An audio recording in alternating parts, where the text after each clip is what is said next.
In some parts of the woods, the difference between life and death is often just 4 well-built walls. That's it. A front door and a lock is all that separates you from pale death and a puckered butt. There's lots of ways it can happen. Most people blame animals, but the cold is a more likely murderer. When you can feel the freeze on the other side of your skin, when you can't cough it from your lungs, you know that's about halfway there. That's when you remember the importance of those 4 walls. That's when you enthusiastically cuss the fuck who burned them down. We didn't have food that morning. We didn't have fresh water within a mile. We didn't even have a reliable weapon outside of a pistol whose handle burned a hole in the snow burrows. Susan spent the better part of the morning fishing it out. I kept trying the radio. "Hi, this is the Rangers from the burned-down cabin calling again. Can anybody get the hell down here?" The first 2 or 3 conversations were hopeful. Dispatch claimed the storm would blow over by evening. We just needed to hunker down for a few more hours. Then they called back and said the chopper was damaged. After that, they wanted us to wait a day. After that, the radio died. We tried salvaging some gear from the fire. Sue found a jacket and some other clothing that managed to dodge the flames. I found a tin water bottle and a rusted Bowie knife. Everything else was torched or smoldering. I couldn't believe the awful luck. "We need to get away from high ground," she chirped. "We're sitting ducks out here." I thought about that for a long while before answering. I didn't love the idea of leaving the campsite. Without the radio, we had no way to contact the rescue crews who expected us to be in that spot. But the point about cover did have some merit. The Park Service cut and maintained a 30-foot diameter around the cabin. That meant no trees, brush, or foliage of any kind. Anybody could be looking at us from virtually any direction. I could feel unseen eyes from every angle. "Okay," I conceded. "Let's go. Not far." We took the path down a familiar ravine which led to a nearby hot spring. The snow, which had mercifully relented in the hours of the fire, returned in full force to peck at us along the way. We stopped every quarter mile to adjust clothing and cover our body parts from the wind. Our feet sunk deeper and deeper into the fresh covering. Soon enough, the walk turned into a shuffle. "I can't do this," Sue moaned after the 3rd or 4th stop. "I don't want to die out here." I think the only thing that kept me going was the hope of that hot spring. I didn't have much faith in the rescue team. I didn't have that much faith in myself. I guess I just figured if this guy is going to kill me, maybe he'll at least allow me one last moment of warmth. "We're almost there."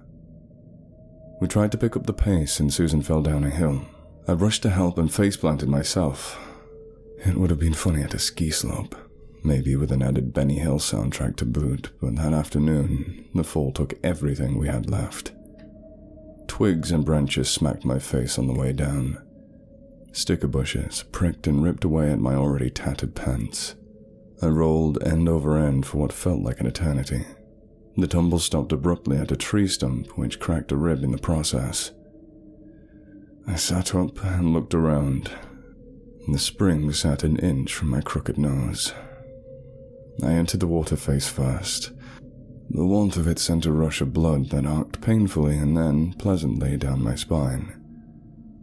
I dove in deeper and let the water reach into my mouth, into my cold lungs, driving out the freeze that nestled into every inch of my insides. I surfaced and choked out air anew as sensation coursed through my arms and legs and my toes and fingers. All of it felt so fucking good. I felt more alive than ever before.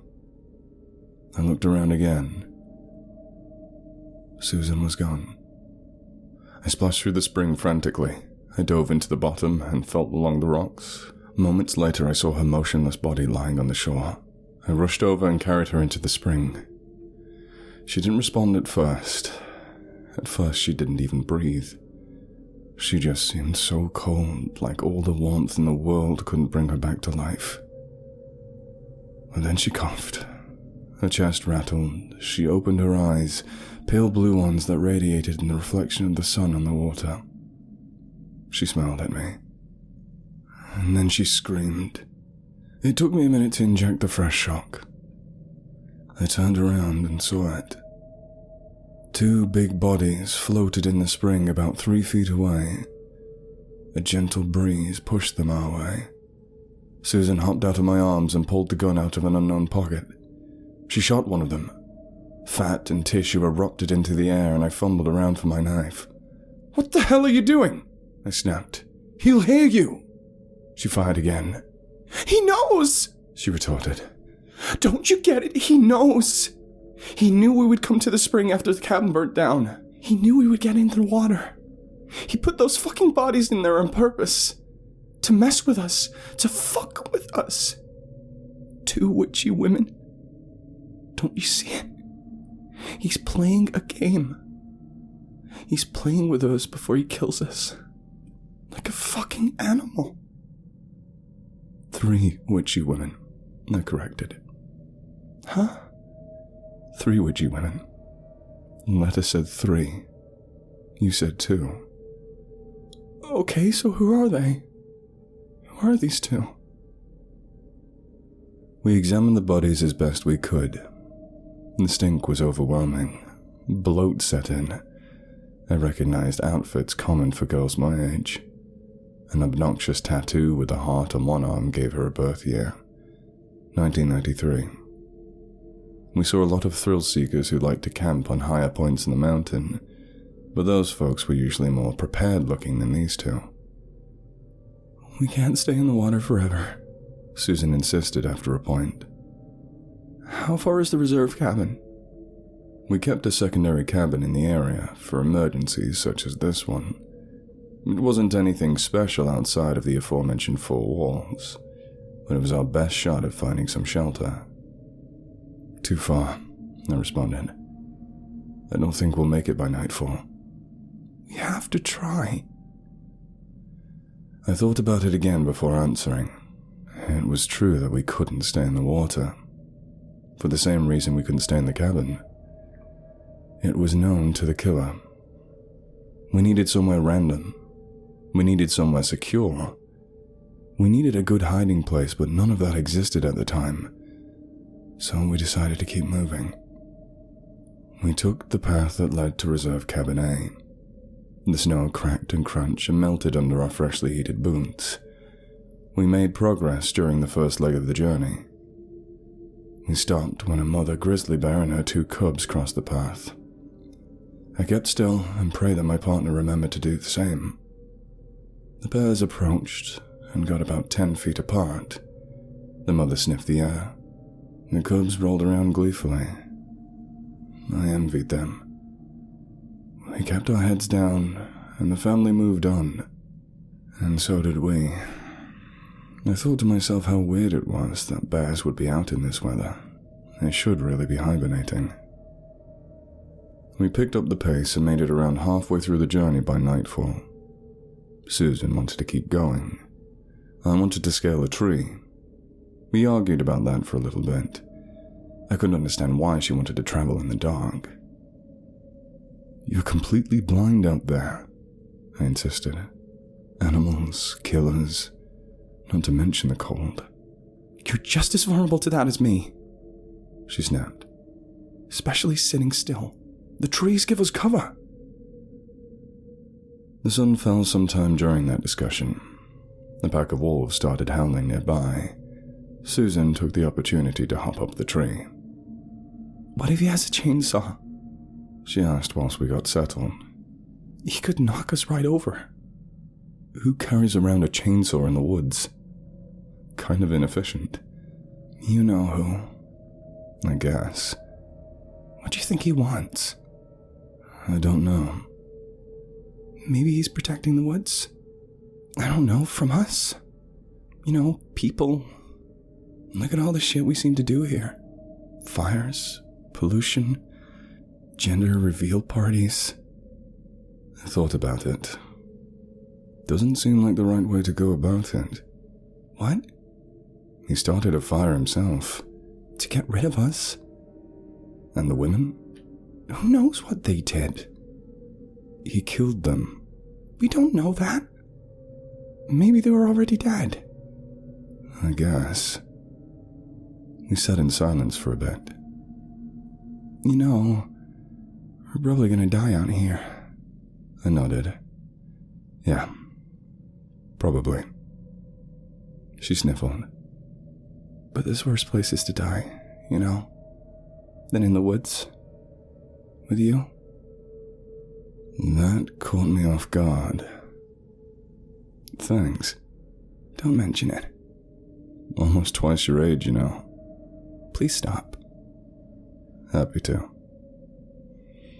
We fell asleep like that, laughing dumbly, arguing over our survival chances against a killer whilst 20 feet in the air hiding from one. I woke up a little while after and she was snoring on my shoulder. I woke up again and she was gone. It was daylight. I climbed down the rings of the tree and re-entered the forest. The prior night's snow had turned into melts, which made many streams at every hill and slight incline along the way. The rushing water obscured most sound. I listened closely and heard footsteps. Somebody was running. I shouted into the morning stillness and let the birds scatter. Then I started to run too. I didn't know where to go. I didn't even think about it. Then I found a hill. I ran to the top of the hill and looked out into the woods about 50 feet below. I saw a flash of red. The jacket from the fire. Susan's jacket. She stopped. She turned a corner abruptly and fell down into the snow. She made a horrible sound as she tried to get up. She screamed and cried and begged. I wanted to help. I wanted to save her more than anything in the world. But then I saw him. He slipped out from the tree line as easily as the tide.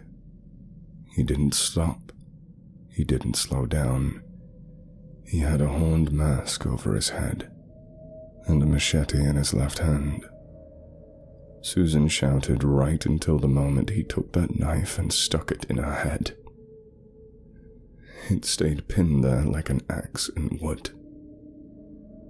Then he looked at me.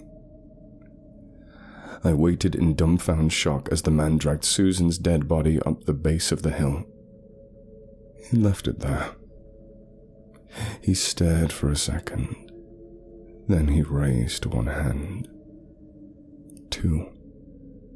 2 from the creek, plus 1. Susan. That makes 3. Then he pointed at me. I ran.